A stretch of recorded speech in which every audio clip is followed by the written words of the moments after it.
Moumi, bonjour. Donc, l'actualité soninké, comme vous le savez tous, n'est pas reluisante.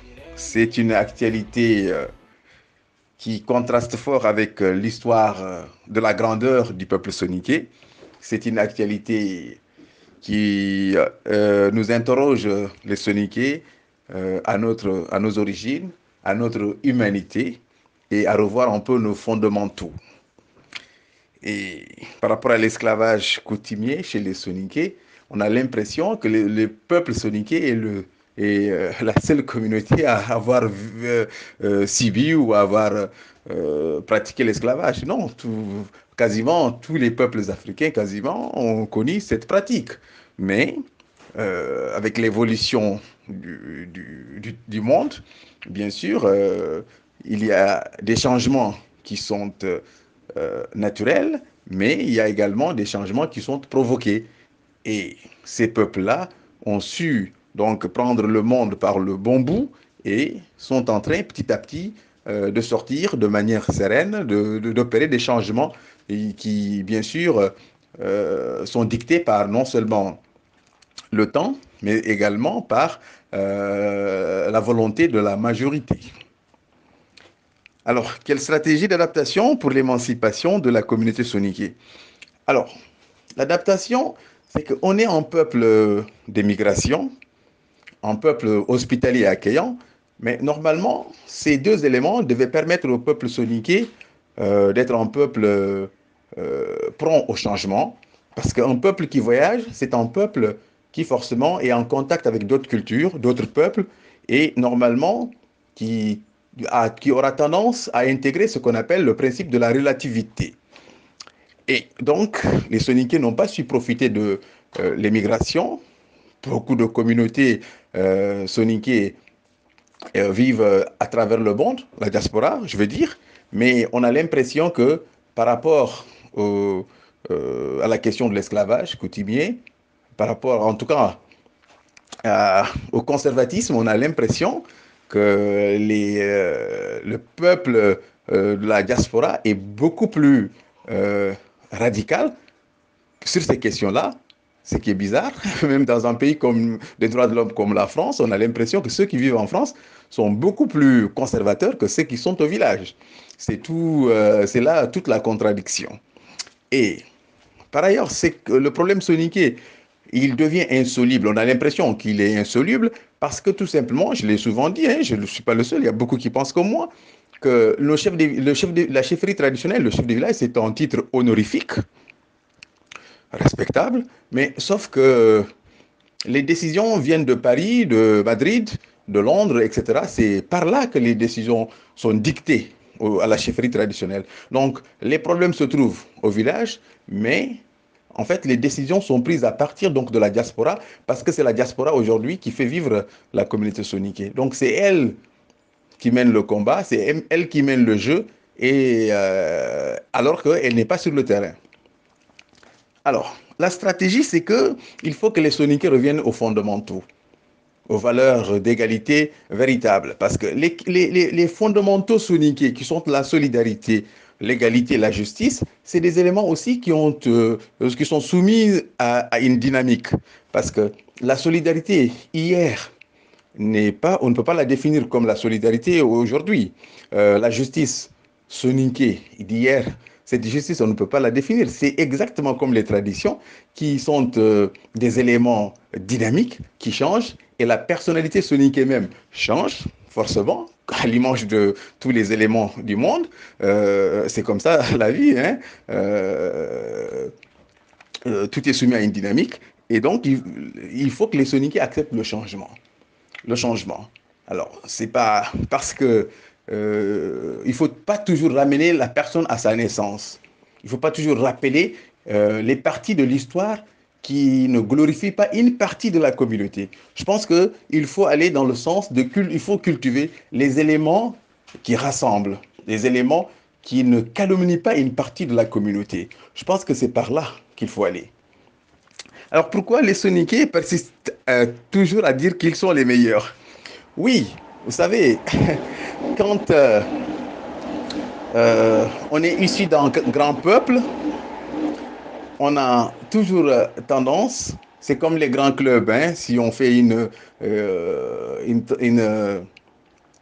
transposition dans le football, les grands clubs, même lorsque ils perdent, ils sont en déclin, ils pensent toujours qu'ils sont les meilleurs parce que il y a le passé.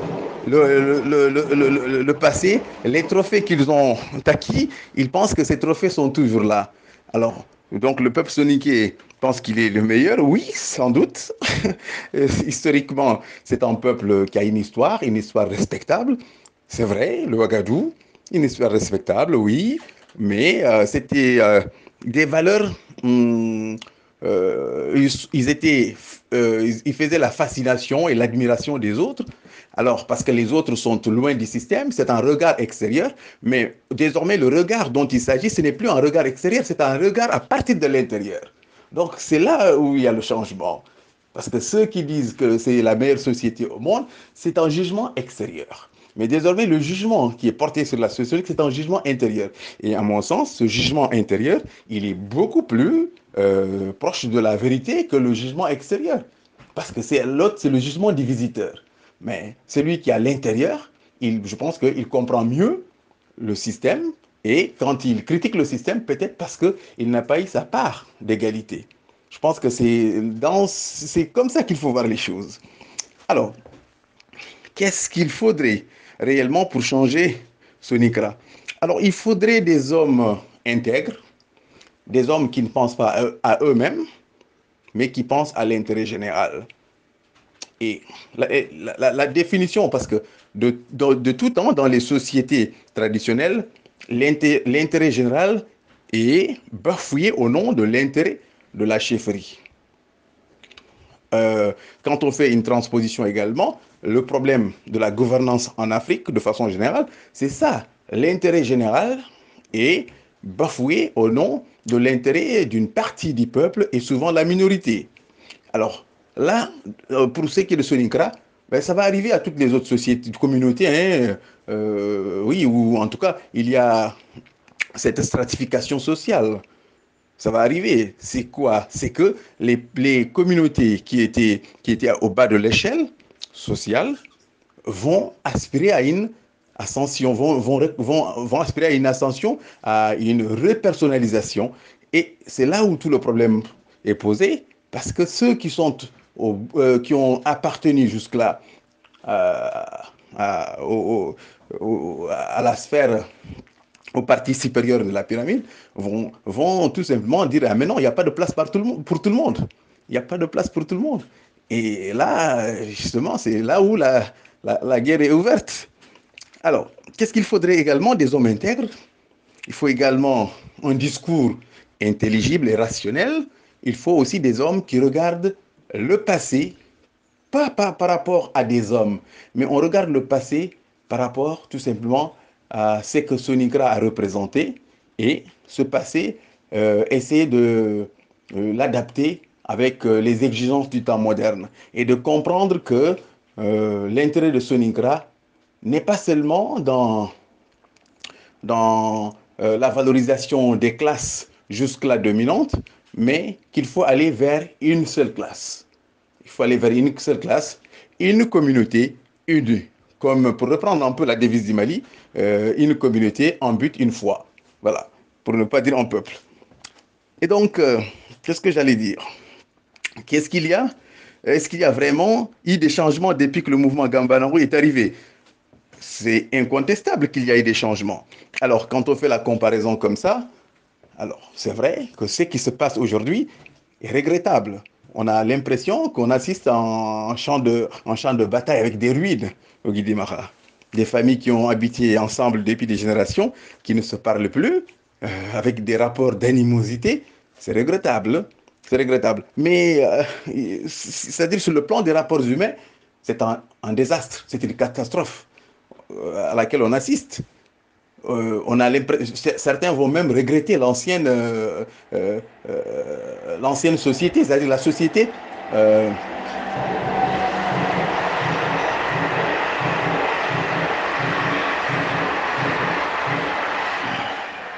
voilà, je continue, c'était le train.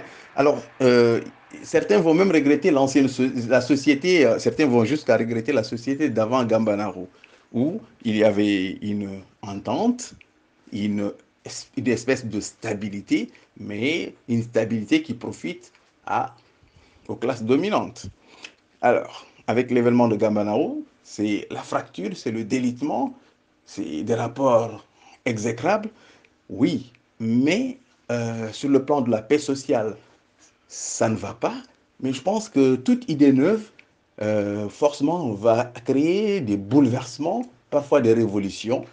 Mais c'est que Soningra, comme je l'ai dit, sortira aguerri, agrandi. Après, en tout cas, le jour où l'entente sera scellée, après, en tout cas, les remous liés, en tout cas, à Gambanaro. Parce que, en fait, toutes les sociétés sont passées un peu par là, hein, avec des intérêts divergents, des classes dominantes et des classes exploitées. Et il y a cette situation qui crée des affrontements, parfois d'idées, dans les sociétés où l'instruction est très élevée, ça se passe au niveau des idées, parce qu'en fait, c'est ça. Mais dans des sociétés où le taux d'instruction n'est pas très élevé, ça se passe, ça prend le combat